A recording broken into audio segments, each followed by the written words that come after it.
জোড়াবাড়ির রবীন্দ্র জয়ন্তী। আরে প্রদীপগুলো নিয়ে এসে গেছি। মালাগুলো কই? এই তো মালা। তাহলে সব রেডি? কিছু একটা নেই, কি একটা মিসিং। কিঞ্জল স্যার, আমি মিসিং ছিল। আরে জোড়াবাড়ি রবীন্দ্র জয়ন্তী আর আমি থাকবো না? হতেই পারে না। কোন গোপনে মন ভেসেছে 1 ঘন্টার মহাপর্ব, আজ রাত 8:30টায় জি বাংলায়। আমার তিল তিল করে একটু একটু করে কষ্ট করে গড়ে তোলা স্বপ্নের ইউটিউব চ্যানেলটি কিন্তু বন্ধুরা আমার নেই। তো এটা কিন্তু আমার নতুন একটি চ্যানেল। তোমরা হয়তো কিছু কিছু জন আমাকে চেনো এবং অনেকেই হয়তো আমাকে চেনো না।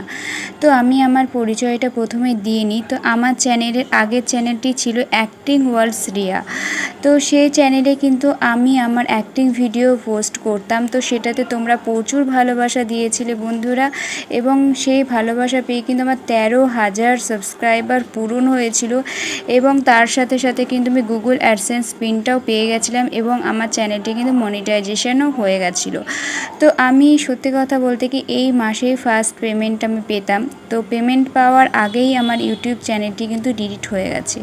তো কেন হয়েছে, কিভাবে হয়েছে সবটা তোমাদেরকে আমি বলবো, আস্তে আস্তে সবটাই বলবো। তবে এই চ্যানেলে নয়, আমি একটা নতুন ব্লগ চ্যানেল খুলেছি, সেটা হচ্ছে রিয়াস ফ্যামিলি ব্লগ। তো সেই চ্যানেলেই কিন্তু আমি আমার সমস্ত কিছুটা তুলে ধরবো তোমাদের সামনে, কিসের জন্য কেন হয়েছে ডিলিট, তো সেই সমস্ত কিছুটাই তুলে ধরবো ভিডিওতে। তো সত্যি খুবই খারাপ লাগে, কি বলো তো, কষ্ট করে তো ভিডিওগুলো বানাচ্ছি এত বছর, আমি 3 বছর ধরে কন্টিনিউ ভিডিও বানাচ্ছি। আমার কত দিনের পুরনো স্মৃতি সব কিছুই চলে গেল, এক নিমেষেই সবটা শেষ হয়ে গেল। আর মেন হচ্ছে কি বলো তো, এত কষ্ট করে ভিডিওগুলো গরমের মধ্যে বানিয়ে এত কষ্ট করে এডিট করা কম কষ্ট বলো, তোমরা যারা করো তারা নিশ্চয়ই জানো। তো সেই সমস্ত কষ্ট করে ভিডিও বানিয়ে যদি চ্যানেলটি ডিলিট হয়ে যায় তাহলে কেমন হয় বলো। তার ওপর আমি এই মাসে ফার্স্ট পেমেন্ট পেতাম, সেটাও আমি পেলাম না। তো যাই হোক, এর মধ্যে আমি কিন্তু অনেক দিন আমার চ্যানেলটি ডিলিট হয়েছে বৈশাখ মাসের শুরুতেই। তো সেই সব ভিডিও আমি নিয়ে এসেছি, কেন ডিলিট হয়েছে বা কি করলাম, আমি অ্যাপিল করেছি কি না, বা আমার ইউটিউব চ্যানেলটা ফিরে আসবে কি না, সবটাই তোমাদেরকে আমি ব্লগে বলবো।